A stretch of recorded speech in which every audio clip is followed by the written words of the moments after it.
July 14, 2010, Typhoon Bashang hit Mount Banahaw with a massive force, causing a big landslide. 4 hectares of the mountain were damaged. Mount Banahaw barely recovers from the disaster. But with SLSU, there's still hope to give back Mount Banahaw what it has lost.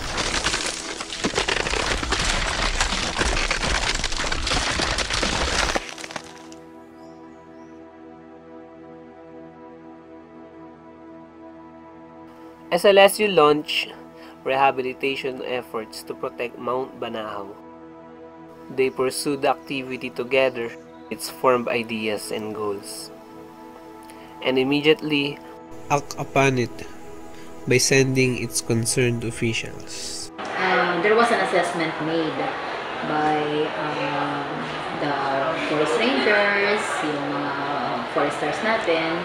In-assess mo na yung area, and then after assessment, nagkaroon ng planning on what to do, and then that is in cooperation with the Department of Environment and Natural Resources, regional office, and then yung provincial office natin. So after careful assessment of the place, nagkaroon ng planning on what will be the next steps. Okay? Tapos, during that time, kasi wala namang specific fund ang university, so we coordinated this matter with DNR, and DNR was able to give some funding. And then, ngayon, yung landslide that happened in 2010, so siguro mga after 6 months of that landslide, nangyari yung rehabilitation. Yung bagong landslide area. Ito, bali yung area na bigyan ng rehabilitation na program ng Southern Luzon State University. Bali, nag-administer nito ang SLSU through the initial fund ng DNR. So, nagtulong-tulong, kaya ito yung nagre-resulta. So mula dito sa lugar natin, 1,840 meters above sea level, dito nag-start yung guho. So it travels downward hanggang dun sa Barangay Palola. It's approximately 12 to 15 kilometers travel pababa. So yun yung estimated ano namin. Kaya yung malalaking punong kahoy mula rito, doon na nakita sa lugar ng Barangay Palola dahil doon na naipon sa lugar na yun, dahil medyo patag na ang lugar. Ganon din yung mga debris natin, yung mga bato na malalaki saka mga buhangin na yun, doon lahat naipon. Acting out the rehabilitation movement, studies and observations were made.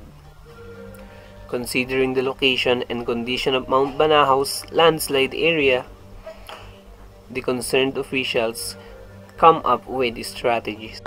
Kasi ang problema naman talaga natin sa rehabilitation ay it is really a long process. Kasi before an inch of soil can be formed, maraming taon ang kailangan. Okay, so yun yung nawala doon sa Banahaw nung nagkaroon ng landslide. So ang ibig sabihin ng rehabilitation is not simply naglagay ka ng geotextile, may tumubong halaman, na-rehabilitate mo. No. Mare-rehabilitate mo lang yon kapag yung original vegetation, for me yun ang rehabilitation. Yung ginagawa natin yun is just preliminary doon sa totoong rehabilitation na dapat mangyari sa kanya. Kasi ni-rehabilitate mo lang siya kapag original na yung vegetation niya. Okay? So ito ay preliminary doon sa rehabilitation na dapat mangyayari sa Banahaw, which I believe will take decades siguro. Bali dito sa lugar na to, itong maobserba natin itong line ng yung Cocolab, pagkakalo itong Cocolab ito. Para ito yung protector ng guguho pa. And then siya rin yung nagsisilbing line, first line na nagka-cuts ng soil. So maobserba natin itong soil na na-cuts na is dito sa area na to is mga 18 inches yung lapad ng soil na nakakats niya. So sa other portion naman, yan, mga 8 to 12 inches. Dahan-dahan na tumataas yung soil na nakakapture dito sa lugar na to. Unlike dito sa dahil controlled nga dito sa taas, dito naman naka-base from air o kung saan man yun. Dala ng bird, yung nakakapture nila at the same time. So ito rin yung itong Cocolag nagserserve din na protection doon sa malakas na water na from forest, pinadala nila sa side. Kaya may line dyan ng Cocolag. So bali yun. Okay, bali ang itsura, yung kung tawagin namin dito ay dapi, yung red soil na matigas. Ito yon, napakadulas niyan. Kaya basta dumaan ang tubig, anything na nasa ibabaw yan was out kaagad. Kaya hindi siya tutubuan kailanman ng anumang uri ng halaman. O kita nyo, pero once na meron na silang mga naipon na soil kagaya nito, ayan, napakadaling tubuan ng halaman. Unlike this, katabi lang yan, sabay-sabay lang yung pagguho nila, no. So maganda yung purpose na maglagay ng G-Unit. Nakakatulong, mabilis. Applying an effective technology called G-Unit, a progress was noticed. Slowly, the landslide area started to gather its foundation. It gained a potential of life, a vision that Mount Banahaw will make its way to full recovery. Kung galing kayo doon, makita nyo talagang yung surface nung topsoil na scrap talaga. Yung looking at yung position yung line na siya. So hindi na siya tutubuan hindi agad siya tutubuan ng damo. So with the help of G-Unit, at least magkakaroon ng materials doon para mapigil niya yung mga sediments.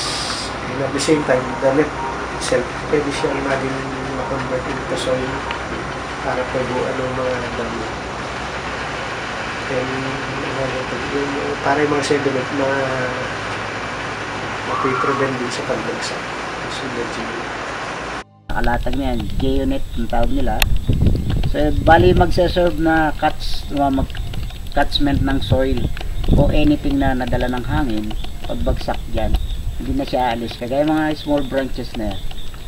So captured na sila hanggang muli marehab ito through natural rehabilitation ng kagagawa ng kalikasan natin.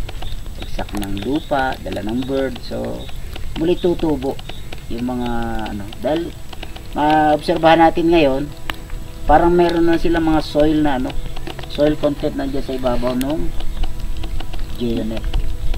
Kaya ayun, nagkakaroon ng pagtubo yung iba-ibang klase ng halaman dito. Kaya siguro pagdating ng panahon, muling manunumbalik yung yung kagandahan nito. Kaya yun yung purpose. Kaya lang talagang napakahirap itong trabaho rito dahil hindi pwede na walang lifeline ang mga nagtatrabaho dahil very steep. One time na mahulog ka, kung wala kang tali, automatic maaari kang madisgrasya o mamatay. Kaya ito lang yung portion hanggang dyan sa baba na yan yung na-rehab. So kailangan pa na ma-rehab yung other yung mga kasunod dito pababa. Malawak pa ito, tabi-tabi. So good help sa kalikasan yung pagre-rehab kaysa walang gagawin. Kasi pagka sabi natural rehabilitation, napakatagal lalo. So kinakailangan yung intervention ng tao, kaalaman ng tao para muling mapaganda itong mundong Banahaw. Ang geotextile kasi ang ginagawa niya, di ba nilalatag natin siya, which will serve as a mat. Okay, so ibig sabihin, instead of the raindrop directly hitting the soil, and that will cause erosion, tatama muna siya dun sa G-Unit. Okay, so walang direct contact yung ulan at saka yung lupa. Kasi dun nangyayari yung erosion di ba? So once the raindrop hits the soil, and the soil is displaced. The soil is deposited to another place. So, meron na yung erosion. So, yun yung pinipigilan ng geotextile. Summing up of ideas and hard work, SLS you build not a spark, but a bursting light of hope, to give a clear path on Mount Banahao's full recovery, to restore such beauty, a gift. Together we believe, together we stand, and together we move, SLSU.